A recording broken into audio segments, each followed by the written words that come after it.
Selamat pagi untuk mahasiswa-mahasiswi yang mengampu mata kuliah laboratorium audit dengan menggunakan aplikasi Atlas.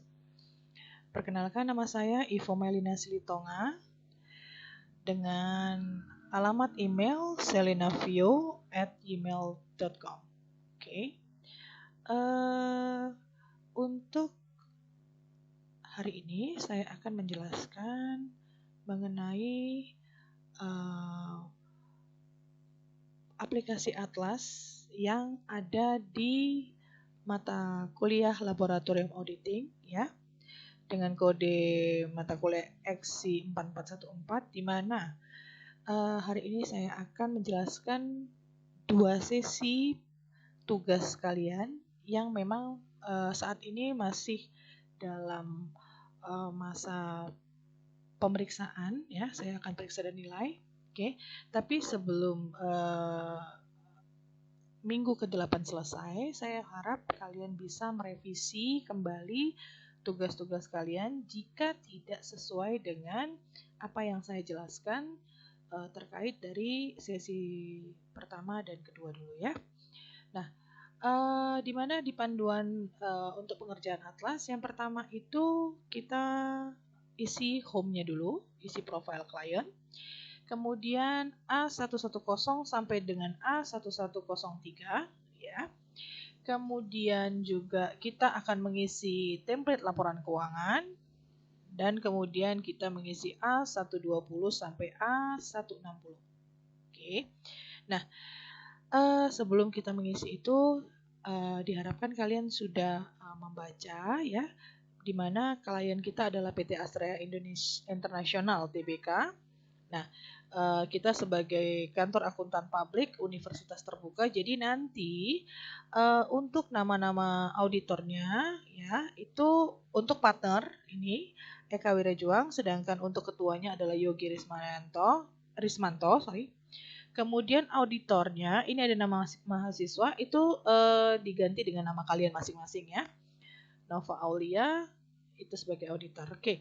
Nah, selanjutnya adalah perhatikan laporan keuangan yang akan diaudit itu adalah 31 Desember 2023. Oke ya. Nah, saya lanjutkan. Beginilah bentuk daripada atlas yang sudah kalian download sebelumnya. Nah, di mana di sini saya akan jelaskan kalau bintang 3 itu diisi secara manual, sedangkan untuk yang bintang 2 itu nanti ada pilihan di sini. Ya, ada tanda panahnya. Oke, kemudian kalau yang ini kalian nggak bisa isi dulu, itu otomatis nanti dari konten ya, di A1103 itu akan dengan sendirinya nanti terisi otomatis. Oke. Nah, ini juga adalah yang harus kalian isi secara manual. Ini ada pilihan ya. Ada tanda panah nanti yang berupa pilihan. Oke. Nah, sekarang untuk berkas permanen kita, di mana informasi umumnya bahwasanya PT Astrea ini lokasinya ada di sini ya, alamatnya. Jadi untuk mengisi manual yang ada di home tadi. Nah, kemudian saya jelaskan kembali, inilah bentuk daripada pengisian beranda atau home-nya ya. Di sini kita sudah isi secara manual yang bintang 3 sesuai dengan informasi yang tadi. Kemudian tahun bukunya jangan lupa tahun 2023 ya. Nah, terus untuk perikatannya adalah perikatan berulang, dan jenis perikatannya adalah audit atas laporan keuangan sesuai dengan informasi di soal. Standar audit yang digunakan itu sebenarnya adalah standar profesional akuntan publik. Standar akuntansinya baru kita pakai SAK umum konvergensi IFRS ya. Yang ini jangan diisi dulu, tidak bisa kalian isi secara manual, nanti isinya secara otomatis. Oke. Untuk yang NPWP memang tidak ada di informasinya, jadi jangan dipaksakan untuk diisi.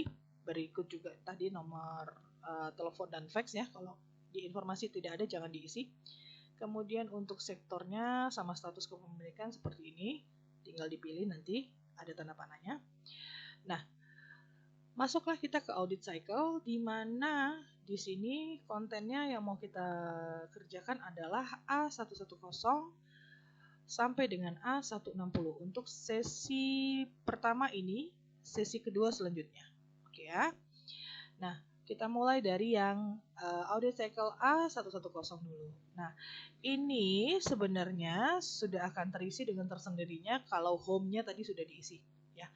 Cuman untuk tahun buku memang ini agak sedikit harus kalian perhatikan di bagian Excel-nya itu harus diganti, jangan pakai custom tapi pakai date, ya. Jadi nanti akan muncul tanggal 31 Desember 2023-nya, ya.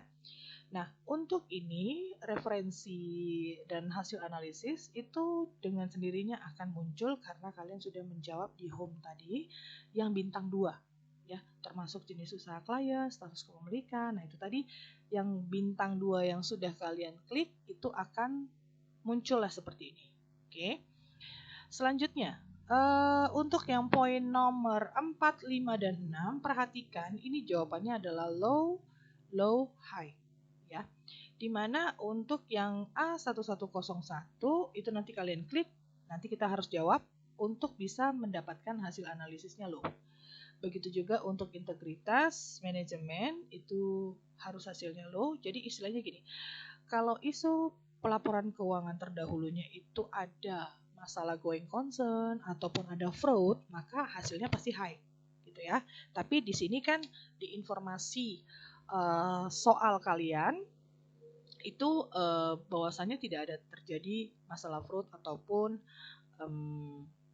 going concern, ya. Going concern itu maksudnya gini, perusahaan secara berturut-turut selama 2 atau 3 tahun itu mengalami kerugian. Jadi akan ada opini di mana auditor menyatakan bahwasannya perusahaan apakah masih bisa bertahan atau ada kemungkinan untuk bangkrut seperti itu, ya. Jadi kalau tidak ada informasi seperti itu berarti kita nanti tinggal menjawab klik itu jawabannya adalah tidak, gitu. Jadi untuk menghasilkan hasil analisisnya loh. Sedangkan untuk kompetensi ketersediaan waktu untuk yang ini itu jawabannya high itu untuk menyatakan bahwasannya auditor itu memiliki kemampuan, memiliki waktu yang cukup dan independensinya memang sudah terjamin, ya,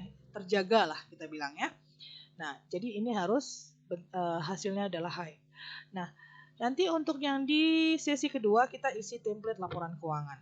Oke ya, isi template laporan keuangan itu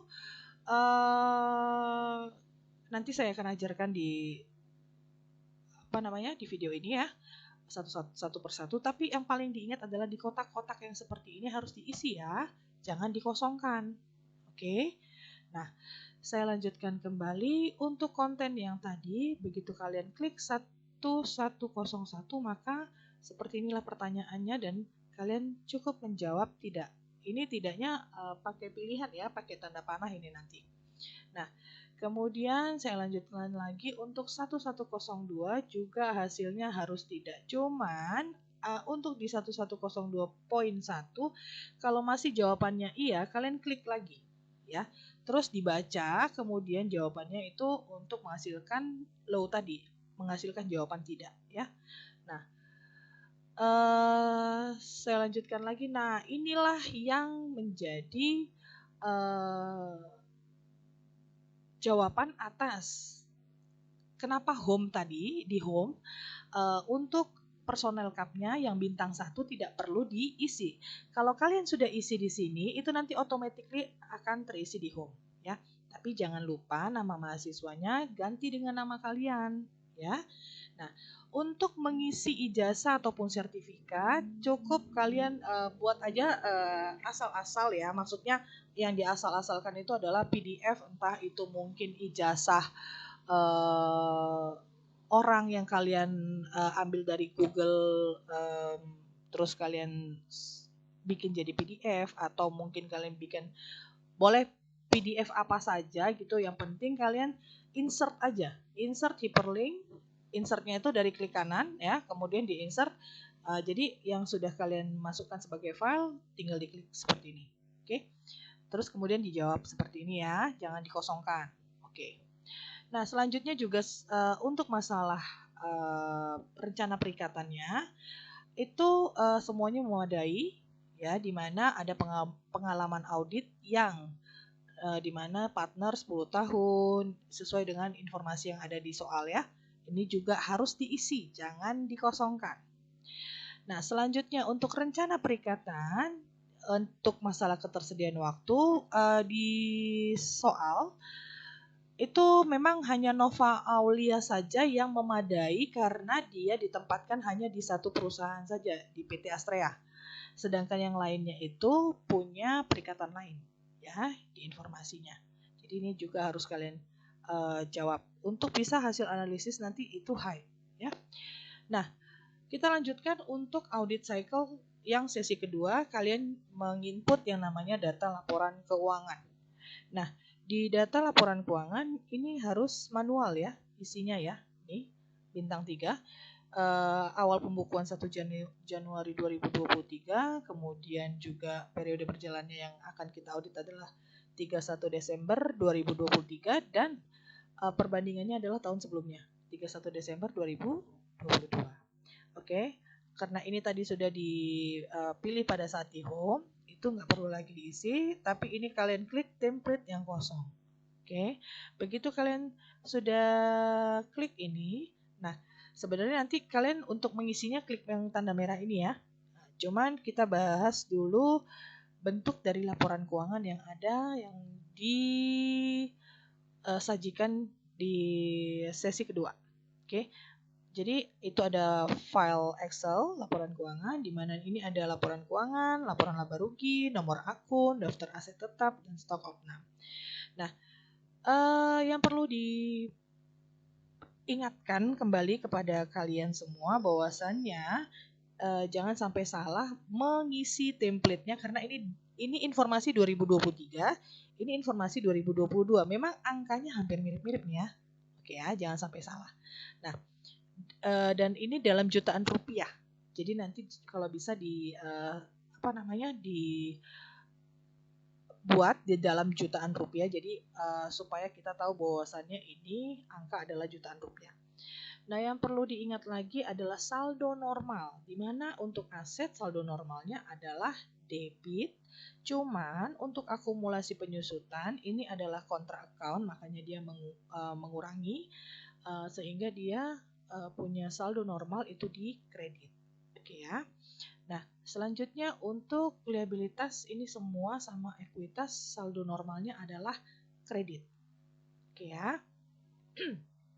Nah, yang selanjutnya adalah masalah laporan laba rugi di mana di sini penjualan itu saldo normalnya kredit, harga pokok penjualan itu saldo normalnya di debit, beban-beban semuanya saldo normalnya di debit. Oke ya.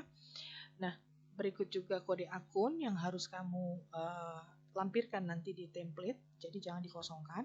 Oke, ini salah satu bentuk yang sudah saya screenshot untuk kalian.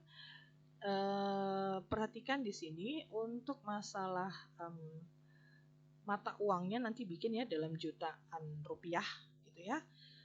Terus ini nomor akun sesuai dengan yang ada tadi.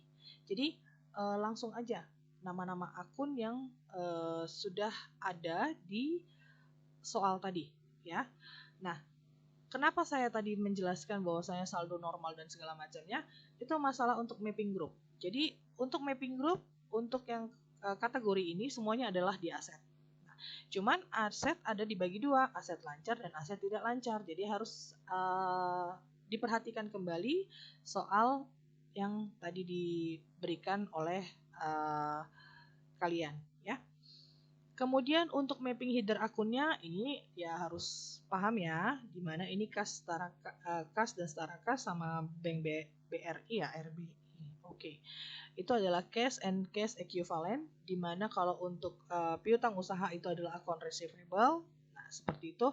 Intinya kalian lanjutkan lagi liabilitas, ekuitas, dan pendapatan serta beban ya untuk mapping grup akun, mapping kelompok akun, dan mapping header akunnya.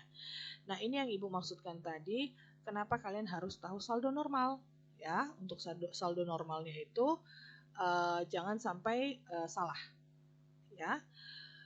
Nah, lanjutannya itu kita buat penginputan angka, di mana angka itu yang tidak perlu kalian minuskan ataupun bikin dalam kurung untuk penginputan di angka ini, karena nanti di sininya udah langsung karena dia kredit gitu ya. Jadi di sini tidak perlu lagi, ini nanti langsung secara otomatis ya. Nah, intinya yang kalian isi nanti kalau seandainya memang sudah pas, maka akan muncul balance. Tapi kalau tidak, berarti kalian harus mengecek kembali penginputan kalian, salah atau tidaknya. Ya. Nah, ini yang dikonsentrasikan dulu ya untuk masalah pengisian template laporan keuangan. Oke. Saya lanjutkan lagi untuk audit cycle A120 masalah alokasi jam jasa. Nah, di sini ada informasi kapan dimulai auditnya dan kapan selesainya, sehingga akan tersedia nanti berapa jumlah hari kerja, kemudian berapa jumlah hari libur, kemudian adakah libur yang lain, itu nanti sudah automatically di sini ya, sehingga nanti akan menghasilkan berapa jumlah hari efektifnya. Oke. Nah, ini nanti juga akan bisa terhitung berapa jam kerja efektifnya. Kemudian itu kan kalian ada 4 orang ya masing-masing. Nah, di situ kalian harus isi yang ini. Yang ini yang diisi ya, yang ini yang diisi. Karena ini kan udah ada isian yang efektifnya, sedangkan kalian itu berada di atas efektif atau tidak gitu. Makanya nanti dihitung berdasarkan dari berapa jumlah perikatan yang didapat oleh Eka Wirajuang, Yogi. Pokoknya intinya untuk sampai di yang maksimalnya adalah 42 hari ya. Untuk masalah jamnya itu nanti kalian tinggal membagikan jam kerja dengan jumlah pesertanya ya.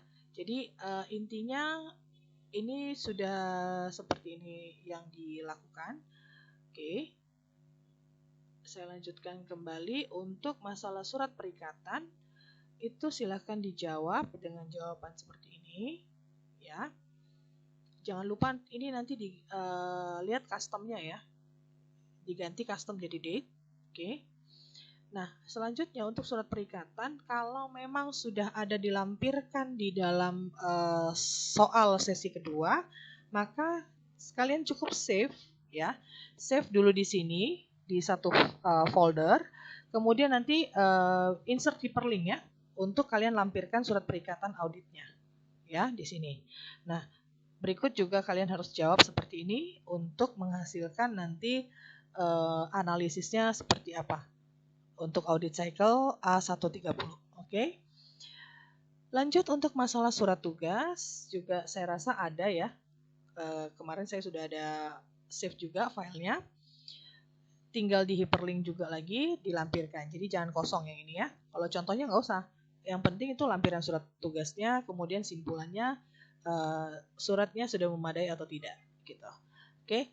Kemudian ini juga dijawab. Jangan dikosongkan.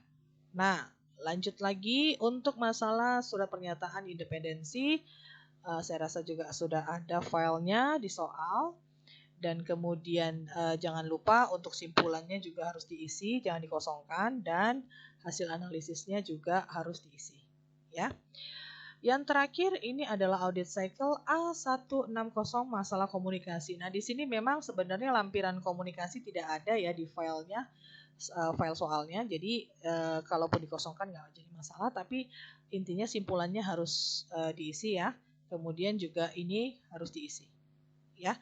Jadi untuk tugas sesi 1 dan sesi 2 kalau tidak sesuai dengan apa yang saya jelaskan tadi, silakan kalian lakukan perbaikan, kirim ke email saya selinavio@gmail.com, di mana subjeknya adalah perbaikan tugas 1 dan 2. Jadi cukup dikirim satu file aja, ya, satu file aja, saya nanti bisa periksa 1 dan 2-nya sudah benar atau tidak.